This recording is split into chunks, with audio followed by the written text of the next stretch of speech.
You're watching Dante's Boxing Nation. Woo!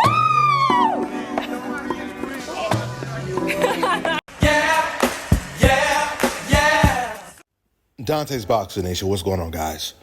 So ICE has finally hit LA, California. And this Donald Trump movie, it just keeps getting better and better. Because ever since Donald Trump got in that White House, it has been an action-packed movie, completely full of drama, suspense, action scenes, and even a little bit of horror. ICE is in California. And to make a long story short and not try to be politically correct, they are in California to eradicate as many Mexicans as they can, by all means necessary. This is only the beginning, guys, because it's going to get way worse than this. So I knew it was only a matter of time, and I was wondering, when is ICE going to hit California? Because California has the highest population of Mexicans and the highest population of undocumented Mexican immigrants, which are the main people that Donald Trump has been targeting from the beginning. And let me just make this very clear before I go any further.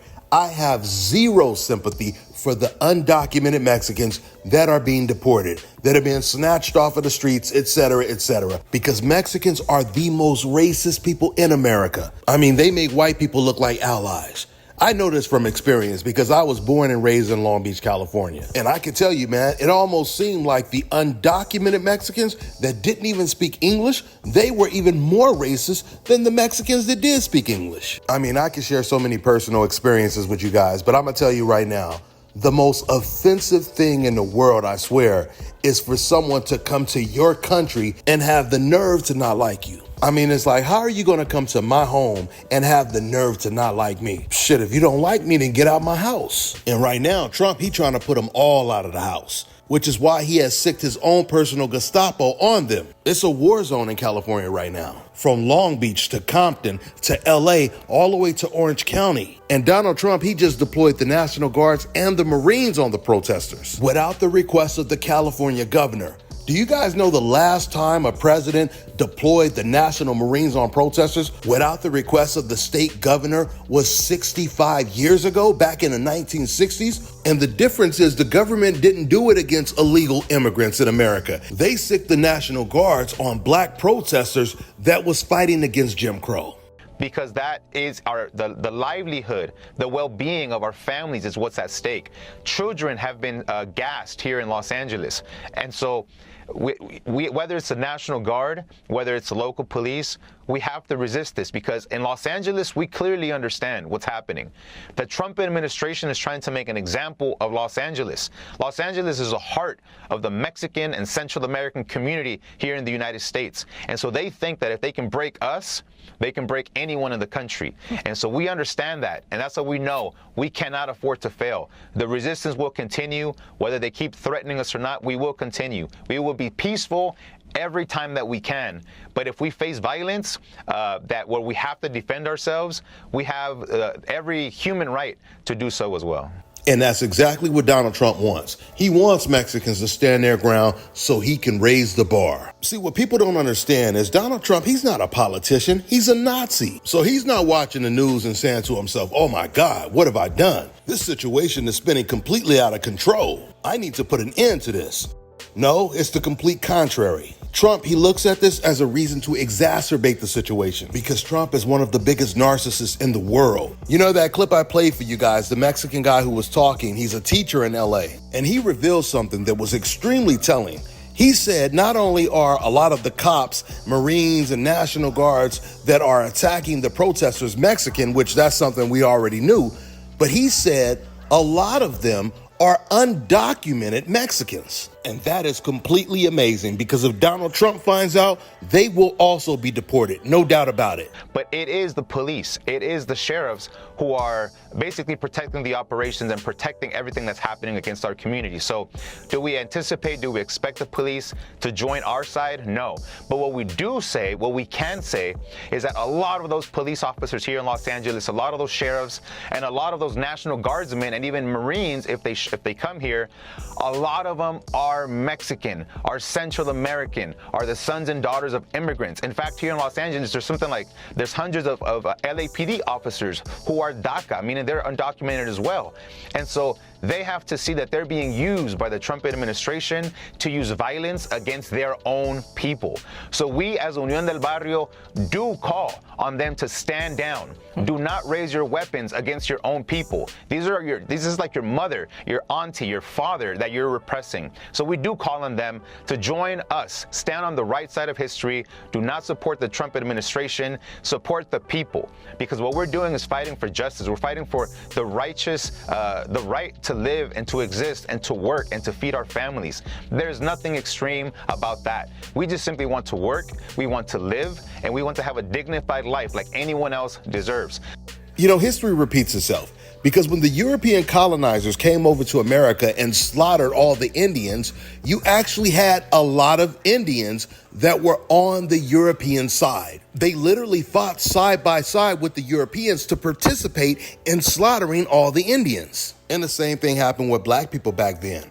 But the only difference is even today, you have the same black people that go out of their way to collude with the racists and follow their narrative, whatever it is, when it comes to going after black people in general. But getting back to Trump's America versus Mexicans, my question to all of these Mexicans that are out protesting, how many of you guys voted for Donald Trump? The answer is the majority.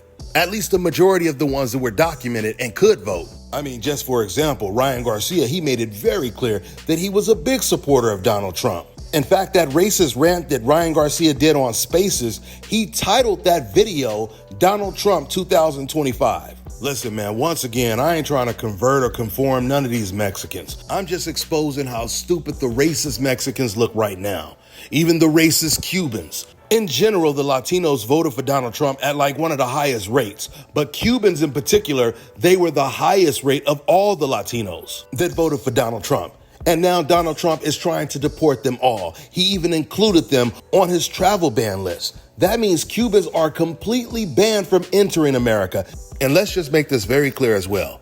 If you guys didn't know, there are thousands of undocumented white Europeans, Australians that live in America right now, and Donald Trump, he's not going after any of them. So as bad as some of you Mexicans and Latinos wanted to be considered white, Donald Trump is making it very clear that they will never accept you as white. All those Latinos that they're snatching off the streets, they come in many different complexions, from light skin to dark skin and everything in between. But one thing they all have in common is none of them are European. None of them are Anglo-Saxon. And so I think everyone now knows that it's a lie. They're going after anyone and everyone who has brown skin specifically. And, you know, they're attacking pretty much anybody. You have the Asian community, you have black immigrants under attack, you have anybody in this country who isn't a white male, basically, who is under attack. So I think working people everywhere should see this as an attack on working class people, and they should all unite in solidarity to repel these attacks against our community.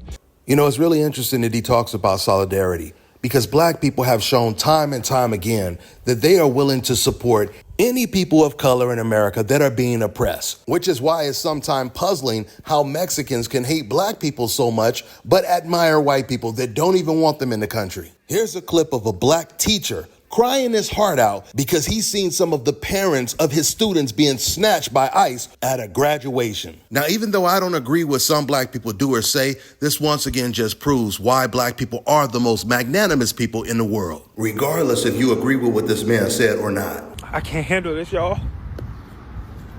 This is crazy, yo. I didn't think this was about to affect me like this.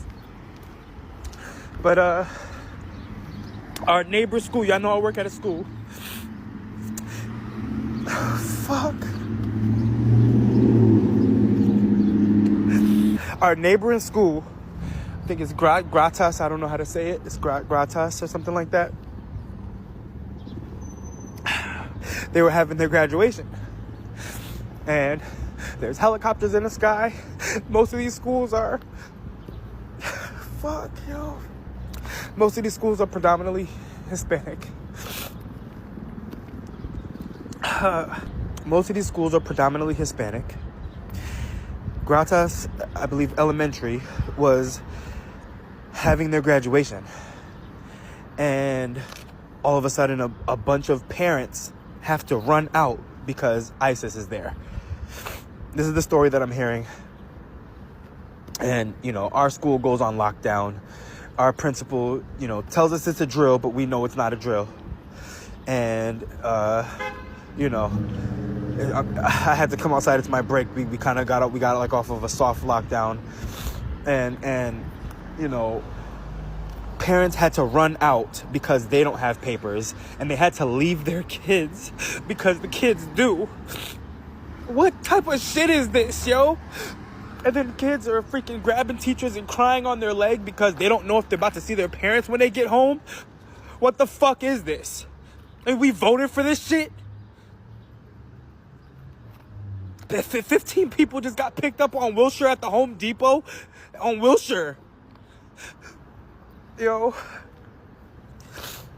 Man, oh my God. This is not right. This is not right, yo.